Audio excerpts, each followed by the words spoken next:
सबसे पहले अपना परिचय दिया जाए। मेरा नाम अरुण कुमार है और मैं बजरिया गांव, चमुनिया पंचायत, जिला पश्चिमी चंपारण का निवासी हूं और मैं एक बिजनेस मैन भी हूं। हम लोग सौर ऊर्जा का हम लोग का अपना बिजनेस था, इलेक्ट्रिक का भी है। और फिर यहाँ ये मेरा गांव है, घर है। यहाँ पर हम एक अपना छोटा सा ये पीवी प्लांट लगाए हैं। सुबह शाम इसमें आदमी लगा रहता है। अच्छा, और ये जो प्रोजेक्ट आपने लगाया है, ये एरिया क्या है? अब मैं आपके सामने 4 टैंक देख रहा हूँ आपका, ये और इसमें आप एरिया क्या है, एक एक का बता दीजिए थोड़ा। ये आपको टैंक तो अभी छोटा ही मैं बनवाया हूँ, क्योंकि मैं स्टार्टिंग के हिसाब से शुरुआत कर रहा था। 15 बाई 15 का ये जो टैंक है वो 30,000 लीटर का है। एक टैंक की तो वाटर कैपेसिटी 30,000 लीटर है। अच्छा जी। और इसमें मछली भी हम डाले हैं 30,000 लीटर में। 3,000 पीस का एक टैंक का कैपेसिटी है। 3,000 पीस इसमें हम डाल सकते हैं अच्छा या अच्छा। डाले भी हैं हाँ हम। हाँ हाँ, अभी 2 टैंक में मछलियों को आपने डाला है, और देख रहे हैं कि पाइप भी लगाए हैं ऑक्सीजन वाला। तो एक टैंक में कितना कितना मछलियाँ हैं? और इसमें है 2800 पीस है। जिसमें 50-50 कर दिए हैं? हाँ, नहीं नहीं, 28 इसमें 2800 पीस उसमें है। दोनों में 2800 पीस डाले अच्छा हैं हम। अच्छा अच्छा अच्छा।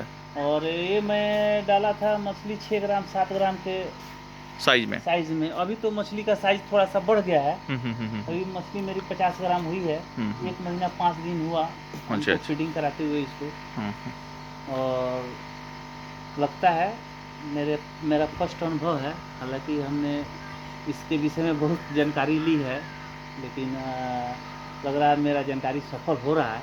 प्रयास करते हैं हम। अच्छा, एक चीज़ बताया जाए कि इसमें आप सबसे मेन चीज़ होता है ये टैंक में, सीमेंट टैंक में, कि अमोनिया और ऑक्सीजन की बात। ऑक्सीजन तो आपने ठीक है एयरेटर से दे रहे हैं, अमोनिया कंट्रोल कैसे कर लेते हैं? ये सबको एक सख्ते में रखता है। देखिए, अमोनिया तो अब ऐड करके लोग उसको हवा बना के रखा है। अमोनिया कोई खास होता नहीं है। आप किसी चीज़ को करते हैं तो उस पर ध्यान दीजिए, ध्यान रखिएगा, कोई परेशानी नहीं है।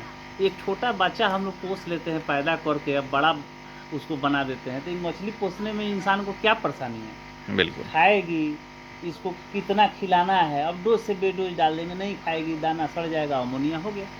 तो हम उसको उतना ही खिलाएंगे जितना ऑब्जर्व कर ले।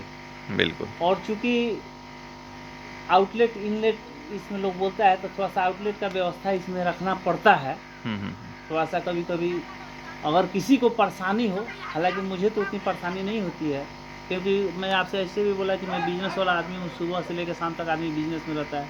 सुबह में आधा घंटा 1 घंटा में इस प्लांट को देखता हूँ, फिर शाम में 1 घंटा देख लेता हूँ।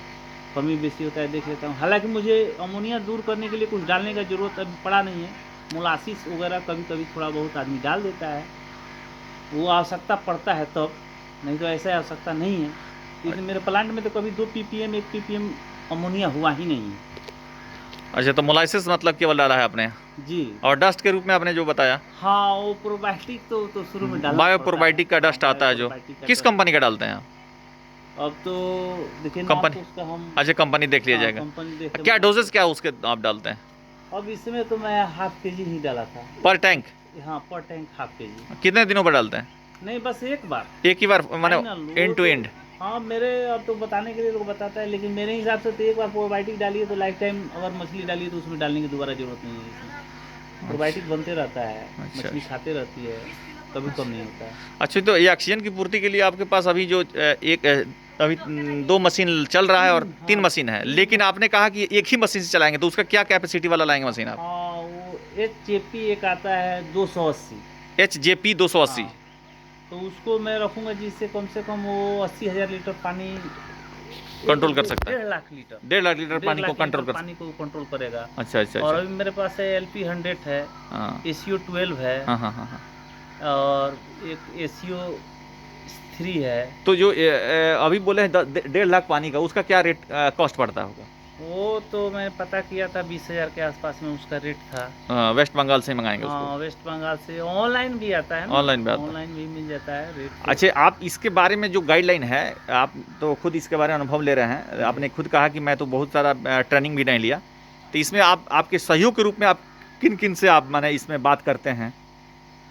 जहाँ तक सहयोग का बात है तो मान लीजिए है कुछ अपना हित मित्र लोग है। ट्रेनिंग तो मैं नहीं लिया हूँ, मैं मोबाइल पे ही बहुत कुछ सीखा, उसको ध्यान में रखा और ज़्यादा एक्सपेरिमेंट मैं नहीं करता हूँ, क्योंकि बिल्कुल। एक्सपेरिमेंट ज़्यादा करने पर कम नॉलेज में खतरा ज़्यादा हो जाता है और सोच सोच के धीरे धीरे काम करता हूँ। अच्छा, यहाँ मलाही क्या बोल रहे थे, कौन जगह यहाँ बगल में है? मलाही, मलाही में उनका क्या नाम है, क्या नाम बता रहे थे? मलाही में है, मेरे दोस्त हैं आदित्य पांडे। आदित्य पांडे जी, अच्छा। हाँ, वो वो भी तो उनकी बहुत बड़ी प्लांट है, वो 70,000 लीटर का 7 लाख लीटर का प्लांट है उनका। अच्छा अच्छा अच्छा। अभी उनके पास बहुत सारी मछलियां हैं, कोमलकार हैं, उनके पास फंगास भी है, कैटफिश भी है, जैसे कि सिंघी।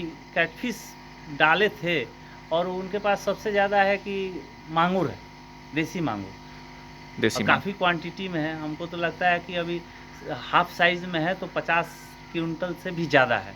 अच्छा अच्छा, इसके पास मछली है। और उनका सिस्टम कुछ अलग ढंग से है। अच्छा और अच्छा। उनका स्टार्टिंग है, उनको नॉलेज पहले से है।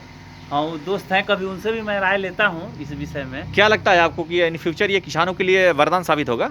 बिल्कुल, अगर कोई दिल से खेती करा बताइए। अभी तक आप संतुष्ट हैं? हाँ बिल्कुल, मैं तो पूरा हूँ, मैं तो शुरू से ही था, क्योंकि जो करने वाला आदमी होता है वो थकता कभी नहीं है। अच्छा, ऐसे अवधारणा बनी हुई है कि किसान के जो बच्चे हैं नए पढ़े लिखे, वो खेती से भाग रहे हैं। क्या इस सिस्टम को अडॉप्ट करने के बाद नौजवानों को जो पढ़े लिखे हैं उनको क्या मैसेज देना चाहेंगे? क्या आपको लगता है हम पढ़े लिखे नहीं हैं? नहीं नहीं, आप तो पढ़े लिखे हैं, लेकिन जो आप की तरह जो पढ़े लिखे नौजवान है जो इस चीज़ को समझ नहीं पाते हैं। नहीं, देखिए, पढ़े लिखे में और कामचोर में बहुत फर्क होता है। हाँ हाँ, बिल्कुल सही। पढ़ लिखे लोग तिलक दहेज के लिए पढ़ता है, लेकिन कामचोर आदमी हो जाता है वो आगे जाके। पढ़ा लिखा ही आदमी मेहनत करता है, अगर वाकई देखा जाए तो। मैं आज तक कभी घर पे कुदाल नहीं चलाया था। मैं पटना से रह के पढ़ा हूँ, बाहर रह के हमेशा अपना पूरा एजुकेशन किया हूँ, लेकिन यहाँ आके मैं बिजनेस किया। 10 साल से वहाँ बिजनेस कर रहा था, फिर इधर ही प्लांट में शुरू किया हूँ। मेहनत करूँगा, पैसा आएगा। और यानी आपका कहने का मतलब है कि अगर स्टडी पीरियड में 18 घंटा आदमी मेहनत कर सकता है, तो यहाँ आकर खुले आसमान के नीचे अपने घर का डायरेक्टर बनते हुए, अपने प्रोजेक्ट का डायरेक्टर बनते हुए क्यों नहीं मेहनत कर सकता? और लोगों को इससे काफ़ी फ़ायदा होने वाला है। और हमको लगता है कि आपने जो कार्य किया है, इससे आप हमारे यहाँ की नई युवा पीढ़ी जो है, इससे ज़रूर देख कर काफ़ी इंस्पायर होगी और आगे बढ़ेगी और आप में बहुत बड़े मार्गदर्शक के रूप में आएंगे। आप हमसे सर एक बात बताइए कि कौन ऐसा बिजनेस है 10 धूर से कम जमीन में साल के 1.5-2 लाख रुपए कोई कमा सकता है? ऐसा नहीं कोई कमा एग्रीकल्चर में है? लेकिन इस बिजनेस से लोग कमा सकता है। आप अभी मेरा जो संख्या है, इससे आप अंदाज लगा सकते हैं 2-3 महीने में मेरा मछलियाँ जब तैयार हो जाएगी तो। अब बस इतने से एरिया में जब हमारा कृषि विभाग बार बार कहता है इंटीग्रेटेड फार्मिंग सिस्टम, समेकित कृषि प्रणाली, तो समेकित कृषि प्रणाली को अपनाइए और उसमें मुख्य रूप से टैंक में मछलियों को रखिए। उसके अलावा बहुत सारा चीज़ है, जैसे कि हाई कॉस्ट का जो, जैसे कि स्ट्रॉबेरी की मैंने बात कहा, उसके बाद जब बहुत सारे बर्ड्स हैं या फिर पशुपालन है, से लेकर के एक इंटीग्रेट सिस्टम जब लगाया जाएगा सिचुएशन के आधार पर, तो हम उम्मीद करते हैं कि 1 एकड़ से 10 से 20 लाख रुपया प्रोडक्शन करना बहुत बड़ी बात नहीं है। चलिए, बहुत बहुत धन्यवाद।